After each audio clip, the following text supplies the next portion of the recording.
Hey guys, today we're going over my quad biased leg session. All my leg sessions are quad biased at the moment because I need my legs to come up. I apologize for the shirtless, but I mean, this is a bodybuilding channel anyway, so you can't really be upset at me being shirtless.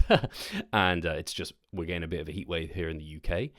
And so, yeah, I just walk you through my session, and really I'm just walking you through my thoughts surrounding the technique and why I'm executing it a certain way. If you have any specific questions about any of my sessions, I've done a back session, a chest session, now it's a leg session, just ask. I'm always learning. I'm always making small tweaks, not to the point of which I'm just relearning exercises, of course, but just small modifications where I'm finding, let's try this to see if I can get something more from that. Especially with technique, any of you who have been lifting for a decade know, like, you can't look at your technique a decade ago and be like, yeah, I lift exactly the same now. You can probably look at your technique a year ago on some stuff, and you're like, oh, I actually do it a little bit differently now. I just feel like as you train, you learn your body better and better. You find what you respond to best. And this is the problem with research, right? Research is fantastic because it isolates variables under stringent conditions, so you can measure X led to Y and be sure of it. Whereas someone could be like, hey, Steve, you always mention length and partials grew your calves really well. But was it the length and partials, or was it you took better care of your sleep, so on and so forth, I think it was the length and partials, but, I can't be too sure because I've measured it in a lab and isolated variables. But regardless, what I'm trying to say is studies they give you average outcomes.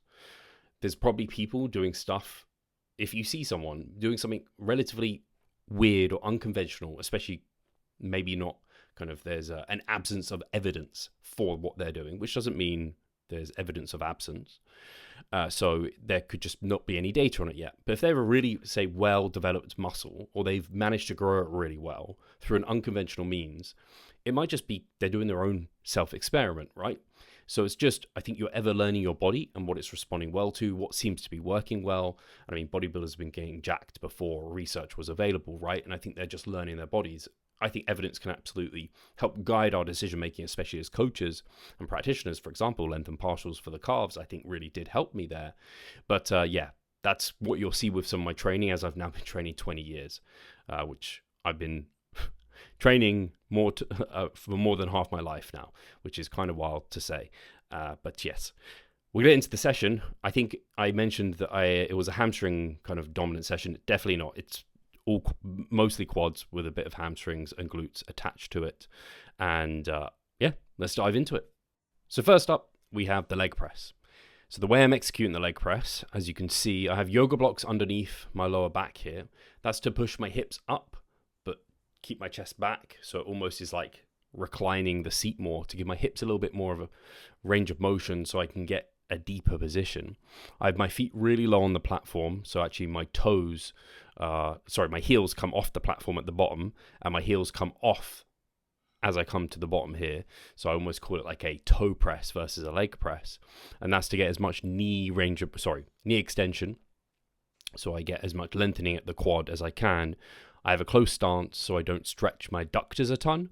And at the bottom, certainly my hips come up a little bit, but my lower back stays in a safe position. It feels very safe too.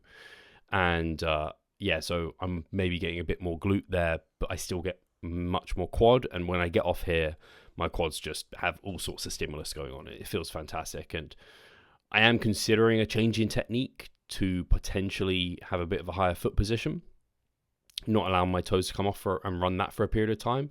There's many ways you can execute this, but these have been going super well. I'm basically running them at like a 0 RAR, and I have been for multiple weeks, and just micro-loading them.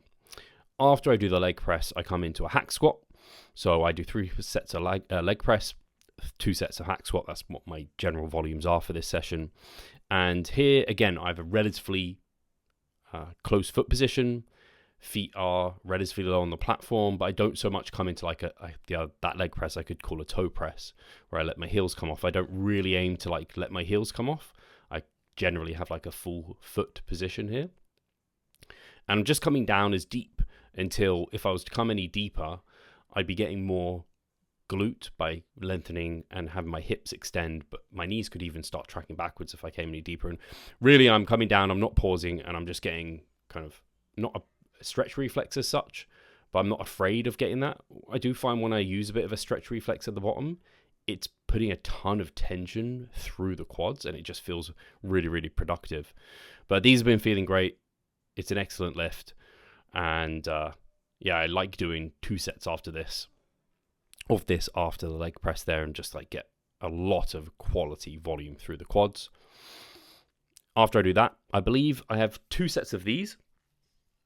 I think what I filmed here was just a straight set. So I basically do a straight set, and then this is a strive leg extension. So I'm biasing the most lengthened position.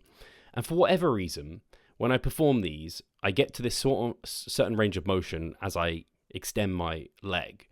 And it's just like that becomes the perfect point to just stop. It just doesn't feel productive to try and push through. So you'll see I just do this lengthen partial range. I have the seat as back as far as possible, so I'm like kind of almost trying to lean back and lengthen the rectus femoris as much as possible. I have the foam yoga blocks there to extend the range of motion in that lengthened position, and I'm holding myself in hard. I've tried having a seatbelt on here, and it just doesn't, it's not necessary, it doesn't really help. I do this in a slightly higher rep range, and yeah, you can see here again, I'm basically taking this to failure or 0 RAR, depending on what you want to call that rep, and my quads just get screwed. So I do 1 set like that, and then I do like a down set almost, where there's like a 10% load reduction, and I do like a straight set, and I do a few cluster sets after that just to like rinse the quads basically. So that'd be 3, 5, 7 or so sets for quads in this session, and by the time I've done those, my quads are kaput. And quads, this is actually my hamstring emphasis session, you could almost call it. It's not, because every session I do for legs is quad emphasis, because whilst my hamstrings aren't like amazing and my glutes aren't amazing, they're good, whereas my quads are, they're very good too. It's just compared to my hamstrings and glutes, they look a little underdeveloped, and I think it's just due to the physiology of my quad and muscle insertions and muscle bellies and that sort of thing. You'll see I'll do a bit of posing at the end of this session. Anyway, so then I come on to some hip thrusts. So I've actually changed my technique on these recently. I was doing a kind of like what's maybe called a scooping hip thrust before, and now I've come on to more of like a hinging hip thrust. And that's mainly because the scooping method, you don't get as much ROM, and I was almost doing a bit of a lengthen partial through it. And I was just having to pile so many plates on here, it was becoming incredibly uncomfortable. Whereas now I do a more full ROM, a more hinging method, and I don't have to use as much weight. And it's still feeling very stimulative, as you can see here. I actually only do 2 sets, but they're done as myo rep clusters.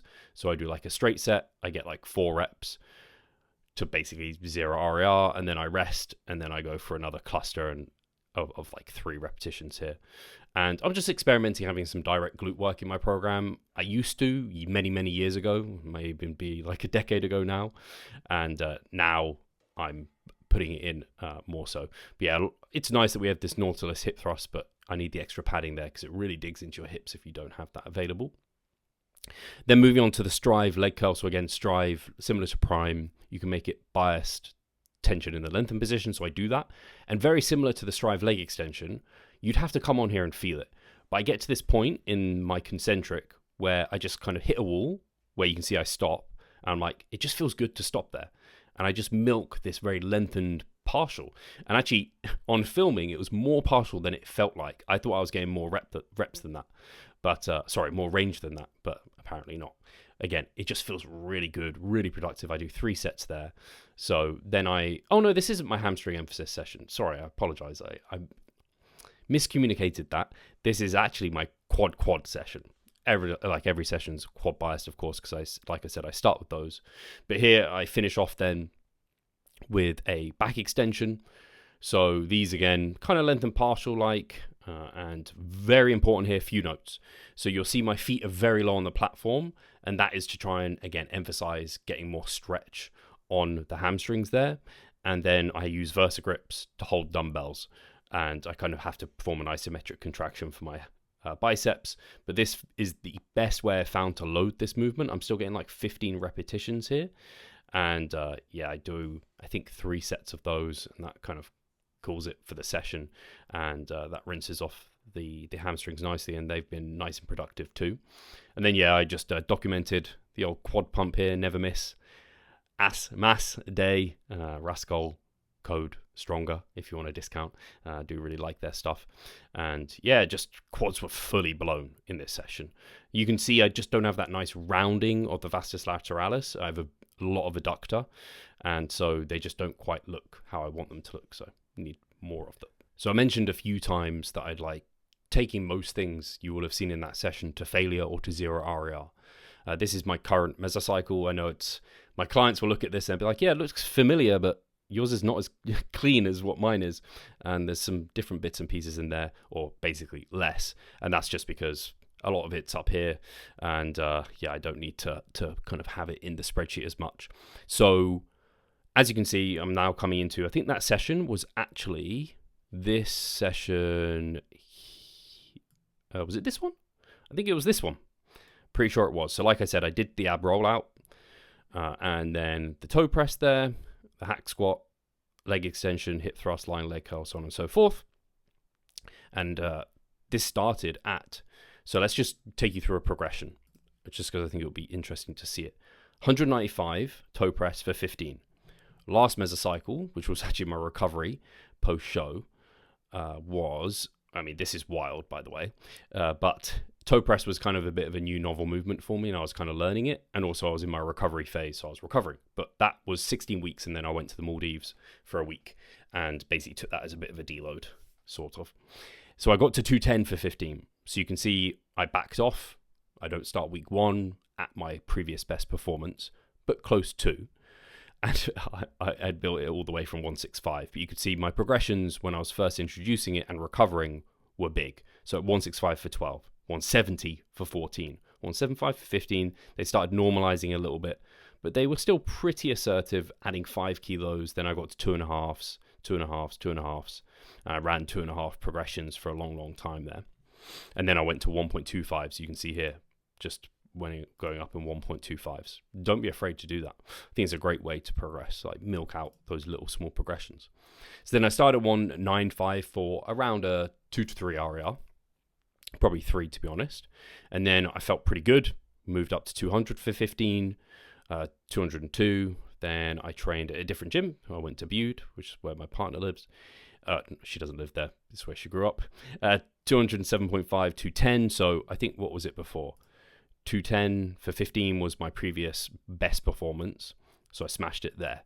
And now I'm all the way through, and here I trained at a different gym. 225 for 15.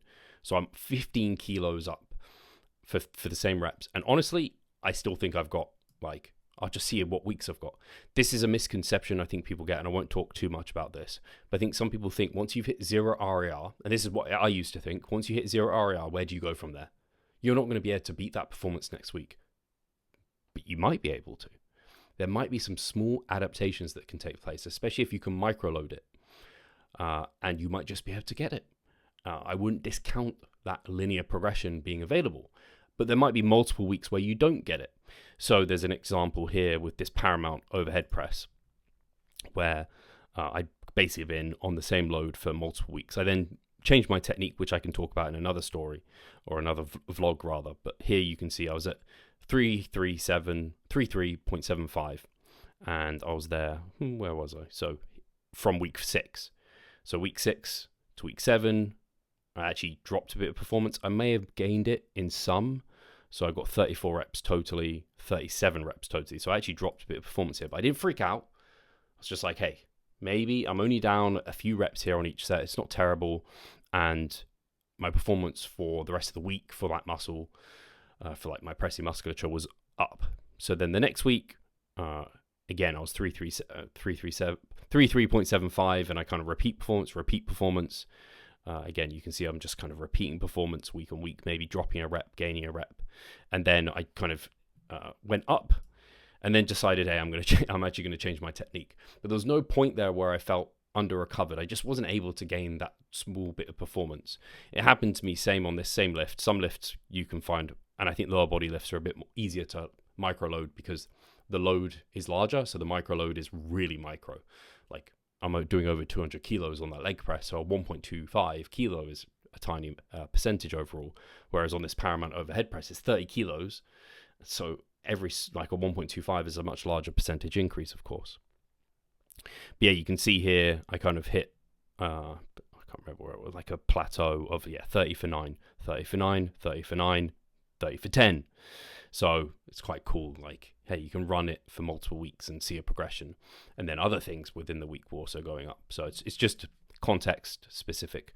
I'm not going to ramble on too much more though, because I imagine it's quite boring just looking over my spreadsheet here. But I just wanted to run you through that kind of toe press example, and yeah, I'll leave that bit here.